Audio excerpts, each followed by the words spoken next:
all my stuff is sitting outside waiting for my sister to come so we can load it in her vehicle and go. And I'm such an anxious person, I can't wait inside. I gotta sit in the chair. I gotta wait out here. Okay, I'm set up for day 2. We ended up not having video for day 1. A lot of things happened, so I wasn't able to get a video for it. But this is pretty much all the stock that's left out on the table, including my sister's bookmarks. We got a buttload of bow truckles still. For some reason, they're not going today. Well, maybe today they will, but yesterday they definitely didn't. There's Jaden. Oh, they thought they wouldn't get in the video. Those fools. So here is what I have left.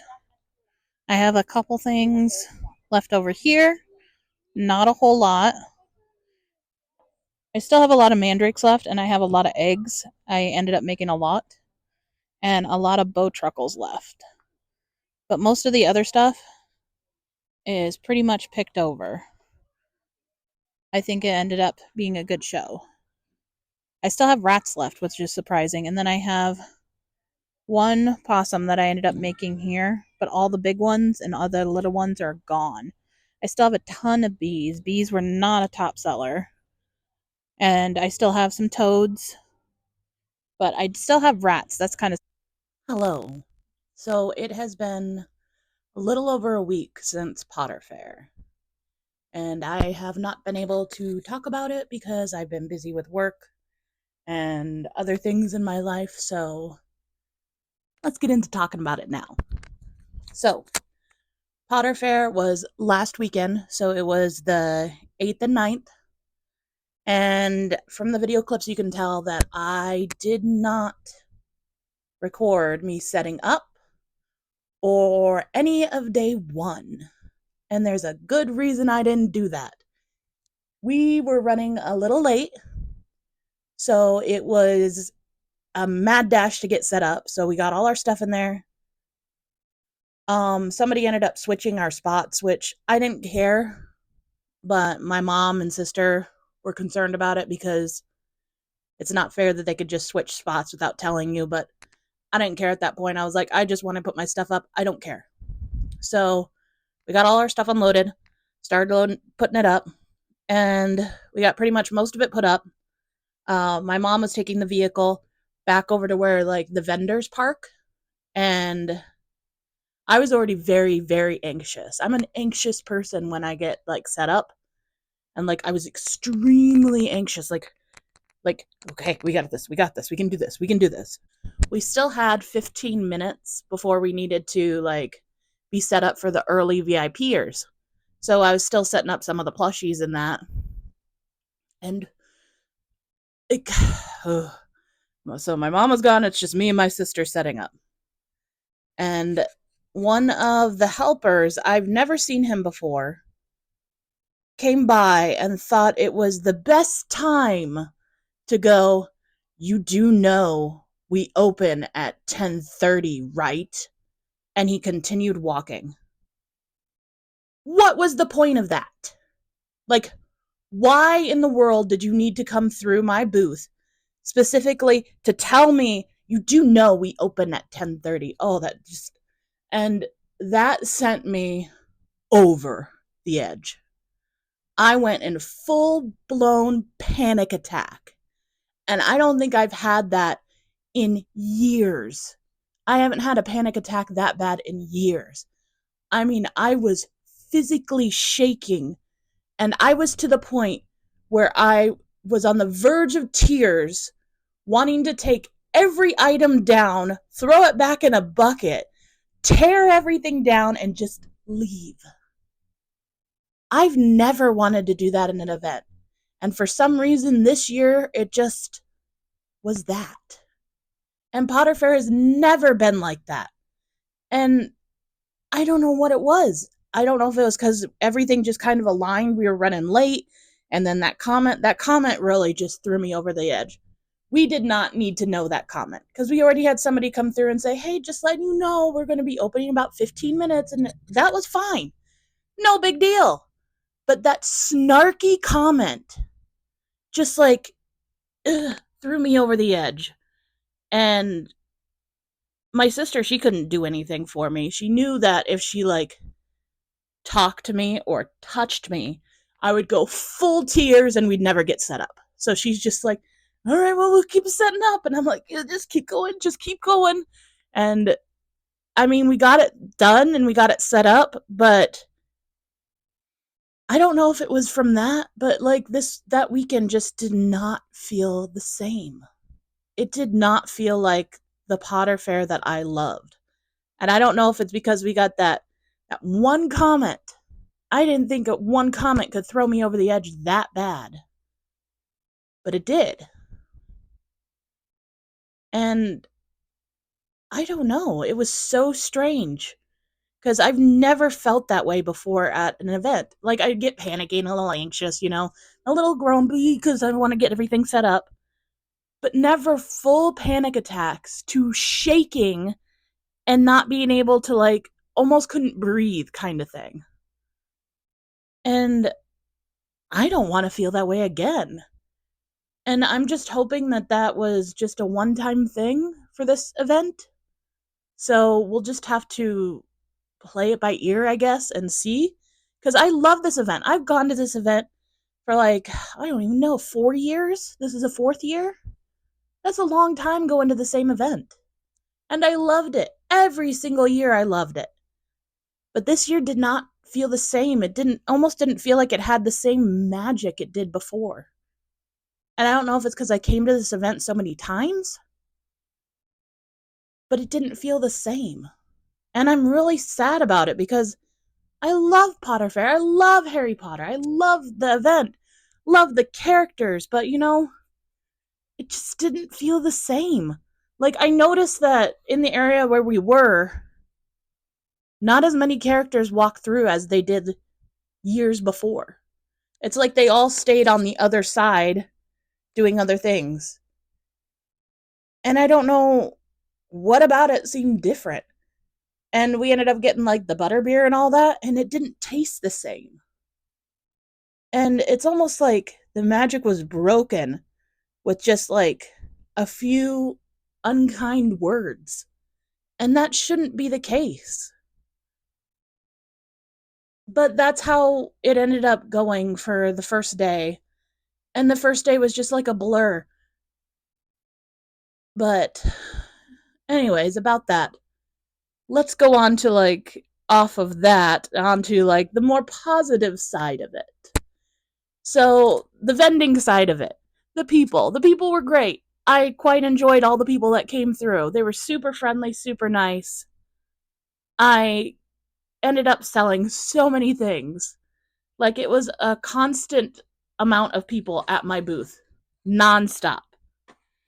I know that some people, I'm going into my little worksheet to see actual numbers. There we go. But I know that some people had like an off year. So I don't know if it was just that kind of year. I don't know. But, anyways, let's go on to how sales did. So, as you know, I made like 320 plushies, I think, in total. On the Saturday, I sold 94. And not only did I sell like 90. Wait, did I? No, no, no, no, no. I'm sorry. I sold 97. I was on the wrong year. I sold 97 plushies, or 97 items, but 33 of those were from the claw machine. So people did love the claw machine. And I gotta tell you, it was super fun. It was great to see all the people and all the people that bought stuff. It was very fun. But then we go on to the Sunday, and it was so slow. I've never had a Potter Fair Sunday that slow. And I don't know if other events were going on at the same time. And that might be why, because Mystic Fest was also going on. And that's a free event to go to. So some people might have been going to that event instead. But yeah, so it basically, there were, let's see, I did 75 sales, and 19 of those were the claw machine. So the claw machine wasn't quite as popular on the Sunday as it was on the Saturday. But that's okay because everything fluctuates. That's how it goes. Let's see, what did I do? What was my highest selling? Well, the claw machine was probably my highest selling thing. It was $52 or $52. No. The claw machine had 52 plays. So basically, in total, I ended up selling 172 items. That include the 52 that were the claw machine, and then the rest were plushies, which was like 120 ish plushies. But some of the claw machine items had plushies in them. So it did a little bit of both. So I ended up, as far as like items that I sold out of, I sold all 10 of the Nifflers. I sold the giant free elf Dobby. I sold all 5 of the little free elf Dobbies. I still have plenty of the owls left. Let's see. I didn't sell a single axolotl. I think the axolotl market might be tapped out. Either that or they just did not like the axolotls I had. Rats did not sell as well as they normally do. I sold 5 of them, which normally I sell out. And the possums, I sold 7, which I ended up selling all 7 of my possums, so they all sold out. The colored and the regular. And then I had the baby possums, and all of them sold. I had 19 baby possums, and all of them sold. I did do one that was in like the little egg. So I mean, he sold, but he was like sold different. Baby bees did not sell very well. I only sold 6 of them. I made like, gosh, I made like 30. And I think all the ones that pretty much sold were the colored ones, which that's fine. People like the rainbows. It's June, so understandable. But in total, I sold the 172 plushies. And honestly, I'm pretty happy with how much I sold. I even sold one of my scarves because I pulled out my Harry Potter scarves that I had made like years before, and well, last year I think. And I had the Ravenclaw, the book version, the Hufflepuff, and the Slytherin one because I already sold the Gryffindor one before, and I just never had time to make another one. Well, I ended up selling the Hufflepuff one, so now I only have the Ravenclaw book version and the Slytherin one left, which that's fine. They'll sell eventually. But let's see. Okay, so actually, let's go down to like the dollar totals. So in total, I made $2,150. That's a lot of money. Don't get me wrong, that's a lot of money. But now that I have the spreadsheet, I can compare it to last year. And last year I made 2,525. So I made less this year than last year. But that could also be because of, other events going on, less people coming to it, so many other options. But it was kind of disappointing that I made less. But, it is what it is. It's still a good amount. Don't get me wrong, that's a lot of money. And I'm actually really excited for it. And it turned out amazing. I was so glad I sold so many stuff.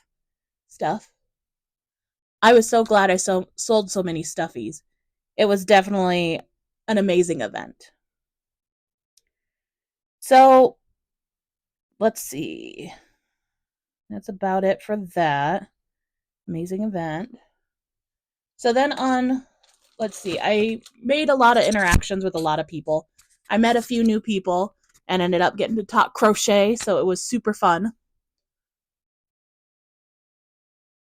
But yeah, it was an interesting weekend. It started off pretty poor, but then in the end it ended up being okay. Like I felt mentally exhausted though, I think. near the end. And normally I don't feel that way. I feel like physically exhausted, but mentally, normally I'm like, yeah, I'm good to go again. But I don't know if it was just because of that one interaction. I still keep thinking about that interaction. That's probably going to stick with me for a long time. And it was just a few simple words, but they were words that didn't need to be said. Like, I knew, he saw that I knew. He saw I was panicking, and he's just like, poke. You're not panicked enough. But it is what it is. It was a very fun event. I enjoy the people, the other vendors that are there. I enjoyed being around them. I like the area I'm in. I like all that. I'm hoping next year will be better. I really am. So, yeah, that was Potter Fair. Sorry, it's kind of like short and sweet and a little sad, but sometimes events do that to you. You can't constantly do events without getting some bad vibes, I guess, in it. But, anyways, thank you guys so much for watching. And I'm hoping the next video is going to be a little bit more peppy and a little less sad. But life is sad sometimes, so it happens. But thank you guys so much for watching. And I appreciate you. Bye.